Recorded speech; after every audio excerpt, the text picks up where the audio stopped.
Welcome to the Jersey Barrier, where we love highways and we hate New Jersey. My name is Jeremy, and today we're going to be talking about Interstate 88. This Interstate 88, I would consider as the better of the 88s compared to the New York one, since the Illinois one goes to Chicago and the New York one does not go to Chicago or anything close to Chicago. And this road will connect us from the Quad Cities in Moline, Illinois, to the west suburbs of Chicago, which will then serve the Chicago Loop via I 290. The first picture I took isn't even in Illinois. This is I 80 in Iowa as it approaches I 74. You can see I 80 is signed east for Chicago and 74 East Peoria for through traffic because 74 will actually go through the Quad Cities downtown kind of urban area. But as you can see, there is no mention of I 88, which is kind of odd considering it is the fastest way to get to Chicago from this point. Welcome to Illinois. Here we are on I 74 westbound, and you can see that it does say to I 88. No control cities given, but it does mention 88 there. This is westbound approaching the 80 interchange. On 280, however, we don't get a mention of 88. We only get a mention of 74, this weird East 74 next right on this weird ramp looking sign. It just doesn't make a lot of sense to me. Mention 88 for Chicago. And we finally get the interchange for 88 and 80 for 80 West Des Moines and 88 East Sterling and Rock Falls, which doesn't really make any sense. I guess where that's where the tollway begins, but it's not really that important. It's like 10,000 people, and Sterling is the better of that, and it doesn't even go to Sterling. On that first sign on that minor junction, that exit to the Illinois 92, we get I-88 East and Illinois 92 East for Sterling and Rock Falls, which is fine for having a secondary on the minor junction, I think. Because I'm from Illinois, I have to say it's okay. But now on the mileage sign, we don't get Sterling and Rock Falls anymore. Even though we have not made it to Sterling or Rock Falls, we now get Dixon as the secondary on the sign. So what is IDOT doing? I'm not really sure. And on the minor junctions after that, we do get East Dixon, which I think it should be Sterling, but Dixon, they just kind of skip Sterling and Rock Falls now. And it wasn't just a one off. We get still Dixon 37, Chicago 137. Chicago on the bottom line, though, that's pretty good. And on more random interchanges, this is actually in Sterling, or I guess Rock Falls, but this is in Sterling, and we get 88 East Dixon and 88 West Moline and Rock Island, which, pretty good. I'm not complaining there. And on exit 44, we get US 30 East Joliet, which is pretty far away, and you'd probably take 88 to, well, maybe not. But you would go 30 to Joliet, and it tells us it's the last exit before the tollway, which is very, very helpful. And on random interchanges now, we get East Tollway Chicago, because now it's the tollway, and they don't mess around. They don't do any secondaries on the minor junctions. They go straight for Chicago. They go straight for it, which I'm all right with too. So that works out pretty well. And we get our first toll gantry for the Dixon Plaza.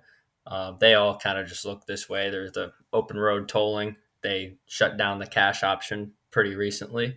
And this toll was 180 for iPass and 360 if you pay by plate, which is a pretty steep toll for just a small section of road.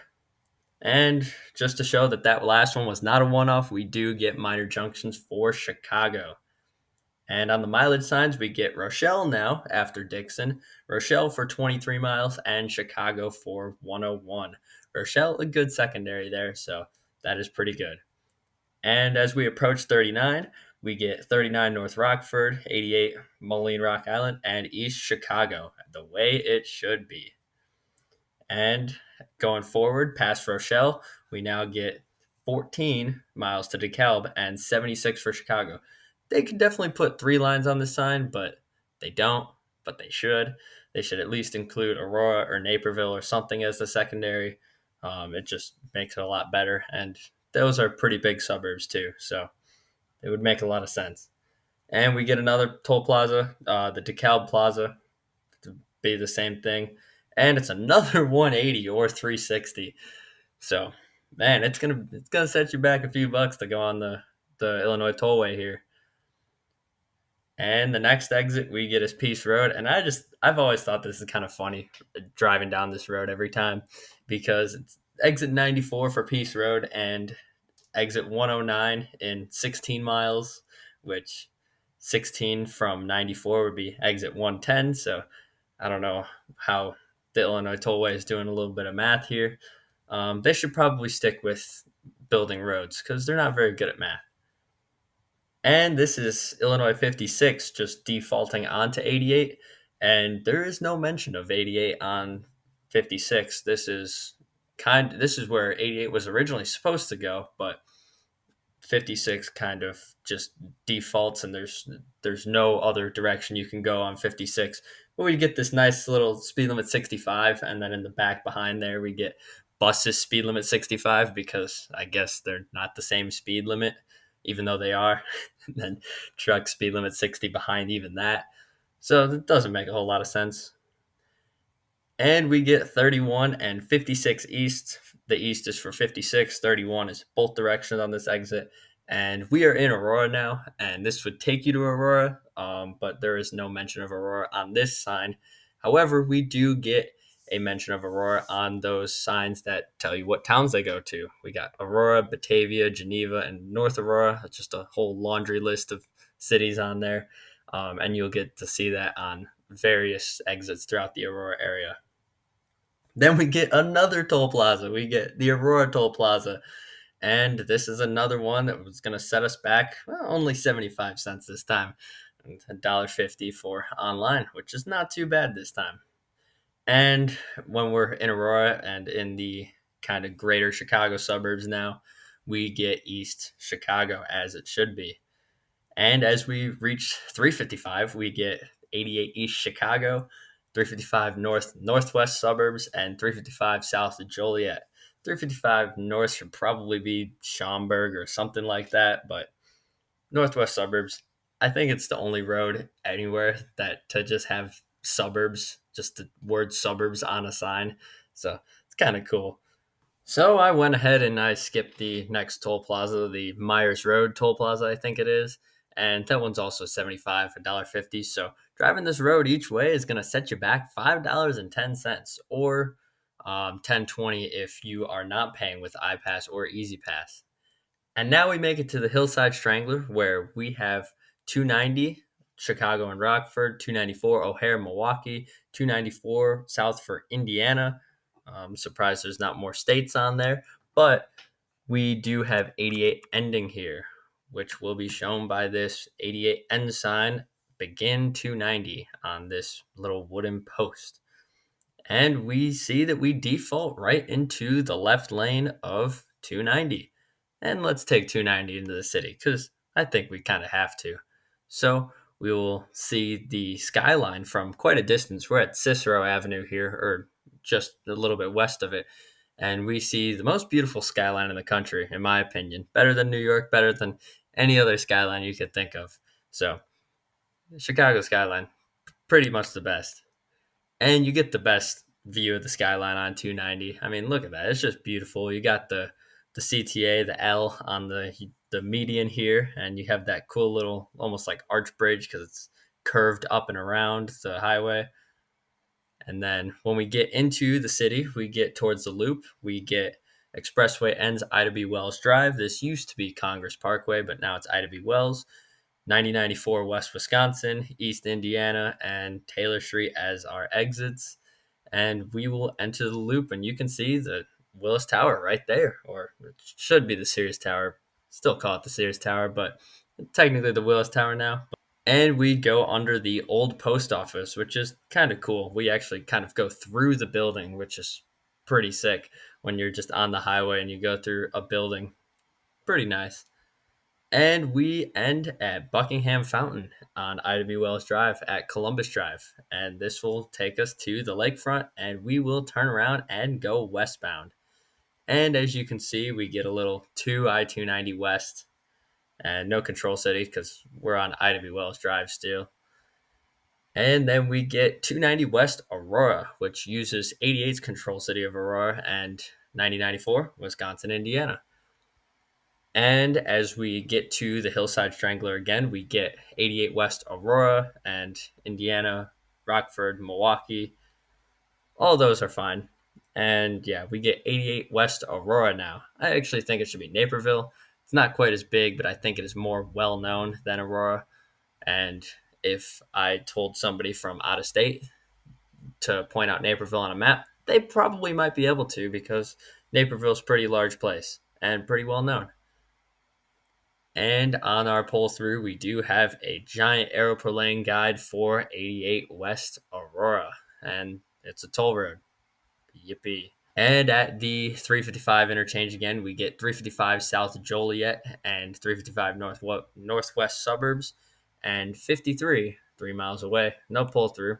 They have room, but I guess they don't. And then on the next exit, we do get 355 South Joliet, 88 West Aurora. So that's pretty good. I still think it should be Naperville, but Aurora is fine. And on the random interchanges, we do get 88 West Aurora.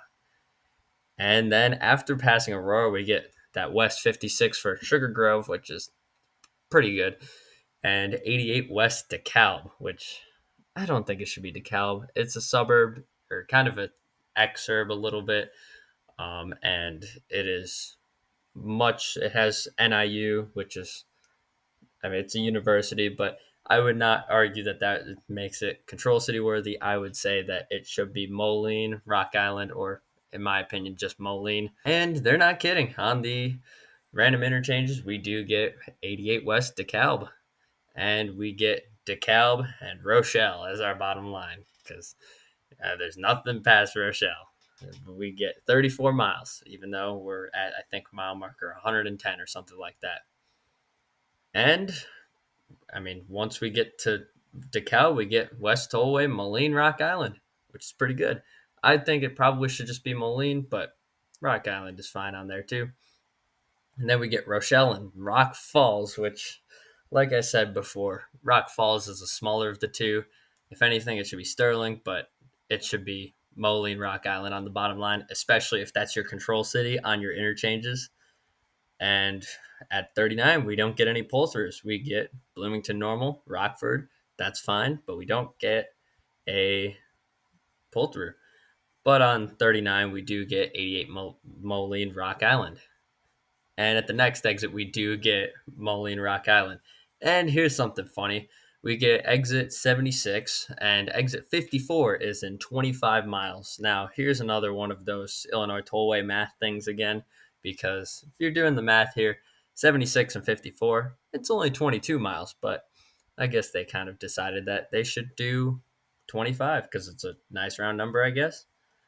And then we get Rock Falls and Iowa, which still is weird to me. I don't think it should be Iowa. It should be Moline, and especially if you're signing Moline. And we get 88 West Moline, Rock Island. We're off the tollway now, so maybe it'll be signed a little bit better. And it is. Welcome to IDOT, and they actually sign it well, which is surprising because IDOT's not very good at signing things. So this is Moline, Rock Island, 47, Interstate 80, 35. Excellent job there. Then we get the interchange with I-80 now. We get 80 East 274 Peoria and 80 West Des Moines, as it should be. And 88 dead ends into 5 and 92 West for Moline and Rock Island. And we get a nice 88 end sign, which means we're at the end of it. And what would Jeremy do? So what I would do is I would sign 88 East for Chicago and use secondaries of Naperville and Downers Grove on the way.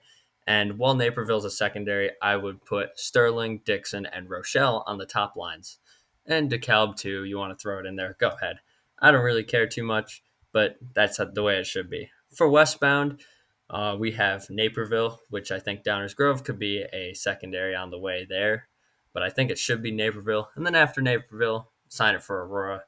And after Aurora, sign it for just Moline with secondaries of Rochelle, Dixon, and Sterling. But you may have noticed that this one, was almost an equal interchange between 88 and 290, as 290 goes to one lane and 88 is also one lane. You might have also noticed, if you've been in the Chicago area before, that at 355, 355 is signed south for Joliet, and it has more lanes for that exit than Chicago 290 has for its main line, which is kind of odd. And 290 and 53 are signed for Chicago and west suburbs, referencing 355 in that without actually explicitly mentioning 355. So what would I do? I would actually renumber 290. And for eastbound, I would sign the part north of 355. I'd sign it for 355 and sign it for Joliet. And for the part between where 355 and 88 meet 290, it can be 290 still, or it can be 590 or another odd digit 90, or 188. 188 would be fine. And then after that, the part for the Eisenhower Expressway, it would be 88, and you could just sign it for Chicago. And westbound, I would do the same thing, 88, sign it for Naperville, and 290 or 590 or 188. I don't really care which one, but probably not leave the whole thing 290 because it's not a bypass of anything. It just seems kind of weird because it seems as the junior partner when it goes to every different junction. So I would take that and turn it into a bunch of different roads and make that smaller section a different number, or maybe still 290. And this has been the Jersey Barrier. Thank you for joining me on this journey to Chicago. And I will see you guys next time. Make sure you subscribe for more. And I will see you guys next time. Peace out.